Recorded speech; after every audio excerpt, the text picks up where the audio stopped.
The Witch by Anton Chekhov. Anton Chekhov was born in Russia in 1860 to a religious but violent father and a loving but very unhappy mother. He had a difficult childhood but went on to become a doctor, paying for his studies himself by doing part-time work. All his life, Chekhov, one of the best-known writers of short stories in any language, thought of himself, first and foremost, as a doctor. Chekhov's plays were never as successful in his lifetime as his short stories, although they are now seen as the first examples of modern drama. In fact, people hated his first play. Even on his deathbed, Chekhov believed his stories would last only 7 years after his death. He passed away at the age of 44 of tuberculosis. The Witch. It was nearly nightfall. Savely Gikin was lying in his huge bed in the hut next to the church. He was awake, although it was his habit to go to sleep at the same time as the chickens. His dirty red hair was just visible from under one end of the dirty blanket, while his big, unwashed feet showed at the other. He was listening. His hut was built next to the wall that went round the church, and the only window in it looked out over the countryside. There was a storm over the fields, in the forest, and on the church roof, beating spitefully on the windows, while something was crying and moaning. It did not sound like a call for help, but like a cry of misery, an awareness that it was too late, that there was no hope. The snow was covered with thin ice. Tears hung on the trees. Dark mud and melting snow flowed along the roads and paths. But the wind staggered like a drunk. It would not let the snow rest on the ground, and blew it round in the darkness. Savely listened to all this and frowned. The fact was that he knew, or at least suspected, what all this noise outside the window was, and who was making it. "I know," he muttered, shaking his finger under the blankets. "I know all about it." His wife, Raisa Nilovna, sat by the window. A lamp threw a dim light on her broad shoulders, on the handsome shape of her body, and on her thick hair, which reached the floor. She was making sacks. Her hands moved quickly, while her whole body, her eyes, her eyebrows, her full lips, her white neck, were as still as though they were asleep, concentrated on the monotonous work. Only from time to time she raised her head to rest her tired neck, glanced for a moment at the snowstorm, and bent again over her sack. There was nothing in her beautiful face, just as a fountain shows nothing when there is no water playing in it. But at last she finished the sack. She threw it on one side and rested her staring eyes on the window. The glass was swimming with raindrops, and white with short-lived snowflakes, which fell on the window, glanced at Raisa, and melted. "Come to bed," growled Savely. Raisa did not say a word, but suddenly her eyelashes moved, and there was the light of attention in her eyes. Savely, always watching her from under the blanket, put out his head and asked, "What is it?" "Nothing. I think someone's coming," she answered quietly. Savely threw off the blanket with his arms and legs, sat up in bed, and looked blankly at his wife. The light of the lamp showed his hairy, pock-marked face, and fell on his rough, dirty hair. "Do you hear?" asked his wife. "It's the post," muttered Savely. A road ran 2 miles from the church. In windy weather, when the wind was blowing from the road to the church, you could hear the sound of bells in the hut. "Imagine people wanting to drive about in this weather," said Raisa. "It's government work. You have to go whether you like it or not." The sound died away. "It has driven by," said Savely, getting into bed. But before he had time to cover himself up with the blankets, he heard the clear sound of the bell. Savily looked anxiously at his wife, jumped out of bed and walked to the stove. The bell went on ringing for a little, then died away again, as though it had stopped. "I don't hear it," he said, stopping and looking at his wife. But at that moment the wind beat on the window again, and a high note, almost like music, came with it. Savily turned pale and ran around the floor. "The postman is lost in the storm," he shouted out, glancing spitefully at his wife. "Do you hear? The postman has lost his way. I know. Do you suppose I don't understand?" he muttered. "I know all about it." "What do you know?" Raisa asked quietly, keeping her eyes on the window. "I know that it's all you're doing, you devil. You're doing this snowstorm and the post going wrong. You've done it all. You." "You're mad," his wife answered calmly. "I've been watching you for a long time, and I've seen it. From the first day I married you, I noticed that you'd bitch's blood in you." "A witch is a witch," Savily said, hurriedly blowing his nose on his shirt. "Though you are my wife, though you come from a religious family, I'll tell you what you are. Last year there was a snowstorm, and what happened then? A workman came in to warm himself. Then on St. Alexis Day the ice broke on the river and a policeman turned up, and he was chatting with you all night. And when he came out in the morning and I looked at him, he had black rings under his eyes. During August there were 2 storms, and each time the huntsman turned up. I saw it all. Oh, she's going red now." "You didn't see anything." "Didn't I? And this winter before Christmas, when the storm lasted for a whole day and night, do you remember? A clerk was lost and arrived here. The dog! To want a clerk! It was worth playing with God's weather for him. If he were good-looking anyway, but he was as ugly as Satan." Savily stopped for breath and listened. The bell was gone, but the wind hit the roof, and again there came a musical note in the darkness. "And it's the same thing now," Savily went on. "That's why the postman is lost. He's looking for you. The devil will turn him round and bring him here. I know, I see. You can't hide it, you bitch. As soon as the storm began, I knew what you were up to." "You're a fool," smiled his wife. "Why do you suppose, you idiot, that I make the storm?" "Go on, smile.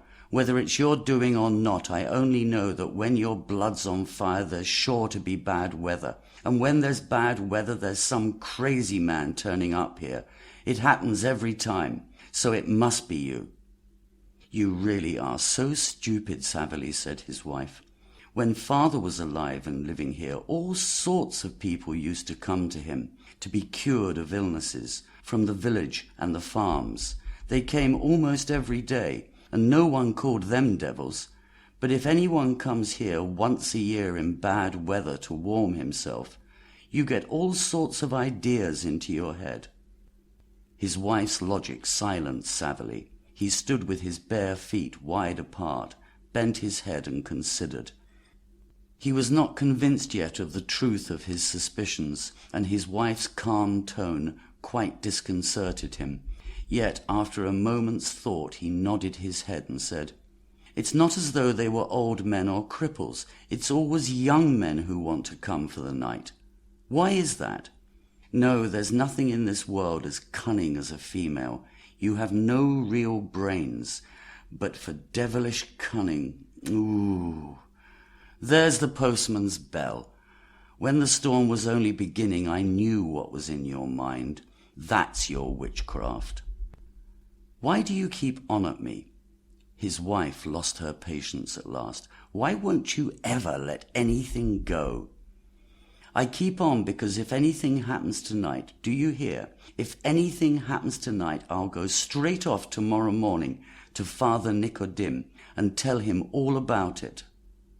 'Father Nicodim,' I shall say, 'excuse me, but she is a witch.'" "Why so?" Do you want to know why?" "Certainly, and I shall tell him. And take care, woman. In this life and the next one, you'll be punished." Suddenly there was a knock at the window, so loud and unusual that Savelli turned pale and almost fell over with fright. His wife jumped up, and she too turned pale. "For God's sake, let us come in and get warm," they heard in a deep voice. "Who lives here? Please, we've lost our way." "Who are you?" asked Raisa, afraid to look at the window. "The postman," answered a second voice. "You've succeeded with your devil's trick," said Savelli. "No mistake. I'm right. Well, you'd better look out." Savelli jumped onto the bed and turned his face to the wall. Soon he felt cold air on his back. The door opened and a tall man, covered with snow from head to foot, appeared in the doorway. Behind him there was a second figure, as white as he was. "Shall I bring in the bags?" asked the second. "You can't leave them there." Saying this, the first man began taking off his hat, and angrily threw it near the stove. Then, taking off his coat, he threw that down beside it, and without saying good evening, began walking up and down the hut. He was a fair-haired young postman, wearing a shabby uniform and black high boots. After warming himself by walking to and fro, he sat down at the table, pushed his muddy feet towards the sacks, and put his chin on his hands. His pale face, red in places because of the cold, still showed the pain and fright he had just experienced. It was handsome in spite of the melting snow on his eyebrows. "It's a dog's life," said the postman, looking round the walls, unable to believe that he was in the warm. "We were nearly lost. If it hadn't been for your light, I don't know what would have happened. Goodness only knows when it will all be over. Where are we?" he asked, dropping his voice and raising his eyes to Raisa. "Gulyaevsky Hill," she answered, blushing. "Do you hear, Stepan?" The postman turned to the driver, who was standing in the doorway with a huge mail bag on his shoulders. "We've got to Gulyaevsky Hill." "Yes, we're a long way out." The driver went out and soon after returned with another bag. Laying the bags along the wall, he went into the outer room, sat down there, and lit his pipe. "Perhaps you'd like some tea after your journey?" Raisa asked. "How can we sit drinking tea?" said the postman, frowning. "We must hurry and get warm and then set off, or we'll be late for the mail train. We'll stay 10 minutes and then leave. Just show us the way, please." "Who are you?" "Us? We live here by the church. There's my husband." "Savelli, get up and say good evening." "The nearest village is Markovka, and that's over 3 miles away. Savelli is retired now and has got the watchman's job. He has to look after the church." And the postman was immediately informed that if Savelli went to the general's lady, he'd get a good job. "But he doesn't go to the general's lady, because he is lazy and afraid of people," added Raisa. "How do you live?" asked the postman. "There's a kitchen garden and a field, only we don't get much from that," complained Raisa. "The old miser, Father Nicodim, from the next village, comes once in the winter and once in the summer, and for that he takes almost all the vegetables for himself. There's no one to stick up for us." "You are lying," Savelli growled. "Father Nicodim is a great man of the church, and if he does take it, those are the rules." "You've got an angry old husband here," said the postman with a smile. "Have you been married long?" 3 years. My father worked here in the old days, and when the time came for him to die, he went and asked them to send some unmarried man to marry me so that I might keep the place. So I married him." "Aha, so you killed 2 birds with 1 stone," said the postman, looking at Savelli's back. "A wife and a job." The postman moved away from the table and sat down on the mail bag. "It's a dog's life," he muttered, putting his hands behind his head and closing his eyes. Soon everything was still. Nothing was audible except the slow, even breathing of the sleeping postman. Savelli moved under the blanket and looked round slowly. His wife was sitting, and with her hands against her cheeks, was gazing at the postman's face. Her face was immovable, like the face of someone astonished. "Well, what are you gaping at?" Savelli whispered angrily. "What is it to you? Lie down," answered his wife, without taking her eyes off the blonde head. Savelli angrily turned to the wall. 3 minutes later he turned over restlessly again, sat up on the bed and looked at his wife. She was still sitting motionless, staring at the visitor. Her cheeks were pale, and her eyes were glowing with a strange fire. Savelli went up to the postman and put a handkerchief over his face. "What's that for?" asked his wife. "To keep the light out of his eyes." "Then put out the light." Savelli looked distrustfully at his wife, moved his lips towards the lamp, but at once thought better of it. "Isn't that cunning?" he shouted. It did not matter to Raisa that the postman's face was covered. She was not so much interested in his face as in his whole appearance, in the novelty of this man. His chest was broad and powerful, his hands were slim and well-shaped, and his muscular legs were much more attractive than Savelli's. There was no comparison, in fact. "They've no business to sleep here. It's government work. If you carry the letters, carry them. You can't go to sleep. Hey, you!" Savelli shouted into the outer room. "You, driver, what's your name? Shall I show you the way? Get up. Postman mustn't sleep." And Savelli ran up to the postman and pulled him by the arm. The postman jumped up, sat down, looked around with blank eyes, and lay down again. "But when are you going?" Savelli asked. "That's what the post is for, to get there in time, do you hear? I'll take you." The postman opened his eyes, warmed and relaxed by his sleep, and not yet quite awake. He saw Raisa's white neck and welcoming eyes. He closed his eyes and smiled, as though he had been dreaming it all. "How can you go in this weather?" he heard a soft feminine voice. "You should sleep. It would do you good." "And what about the post?" said Savelli anxiously. "Who's going to take the post?" The postman opened his eyes again, looked at Raisa's face, remembered where he was, and understood Savelli. The thought that he had to go out into the cold darkness made him feel cold already. "I might sleep another 5 minutes," he said, yawning. "I'll be late anyway." "We might be just in time," came a voice from the outer room. "The train may be late if we're lucky." The postman got up and began putting on his coat. Savelli laughed with delight when he saw his visitors were getting ready to go. "Give us a hand," the driver shouted to him as he lifted up a mail-bag. Savelli ran out and helped him drag the post-bags into the yard. Raisa gazed into the postman's eyes and seemed to look right into him. "You ought to have a cup of tea," she said.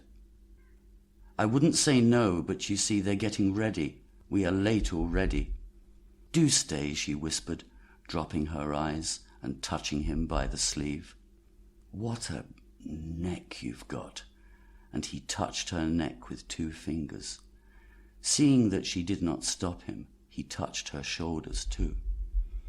"I say, you'd better stay. Have some tea." "Where are you putting it?" The driver's voice could be heard outside. "You'd better stay. Listen to the wind." And the postman, not yet quite awake, not yet able to shake off the sleep of youth and exhaustion, was suddenly taken by a desire that made him forget mail-bags, postal trains, and everything in the world. He glanced at the door in a frightened way, as though he wanted to escape or hide, took Raisa round the waist, and was just bending over the lamp to put out the light when he heard boots in the outer room, and the driver appeared in the doorway.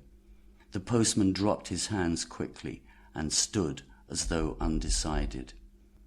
"It's all ready," said the driver.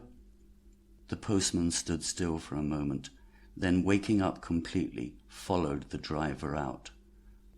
Raisa was left alone. "Get in and show us the way," she heard. One bell sounded, then another, and the notes moved away from the hut. When little by little they had died away, Risa got up and walked to and fro. Her face was contorted with hate, her eyes shone with wild anger, and she looked like a tigress. For a moment she stood still and looked at her hut. Almost half of the room was filled up by the bed. From the bed to the door that led into the cold outer room were the dark stove, pots and pans. Everything, including the absent Savelli himself, was dirty and oily, so it was strange to see a woman's white neck and fine skin there. When Savelli returned 2 hours later, worn out and covered with snow, she was undressed and in bed. Her eyes were closed, but he guessed that she was not asleep. On his way home he had promised himself to wait till next day and not to touch her, but he could not stop himself. "Your witchery was all in vain. He's gone off," he said, smiling with spiteful happiness. His wife remained silent. Savelli undressed slowly, climbed over his wife, and lay down next to the wall. "Tomorrow I'll let Father Nicodim know what sort of wife you are," he muttered. Risa turned her face to him. "You can look for a wife in the forest," she said. "I'm no wife for you." Come, go to sleep." "How miserable I am," sobbed his wife. "If it weren't for you I might have married a gentleman. If it weren't for you I should love my husband now." Risa cried for a long time. At last she was still. The storm still blew outside. This evening had completely confirmed Savelli in his suspicions about his wife. He no longer doubted that his wife, with the help of the devil, controlled the winds. But to make matters worse, this mysteriousness, this power gave the woman beside him a strange, incomprehensible charm which he had not understood before. "Witch!" he muttered angrily. Yet, waiting till she was quiet and began breathing evenly, he touched her head with his finger, held her thick hair in his hand for a minute. "Leave me alone!" she shouted, and hit him on the nose with her elbow with such violence that he saw stars before his eyes. The pain in his nose was soon over, but the pain in his heart remained.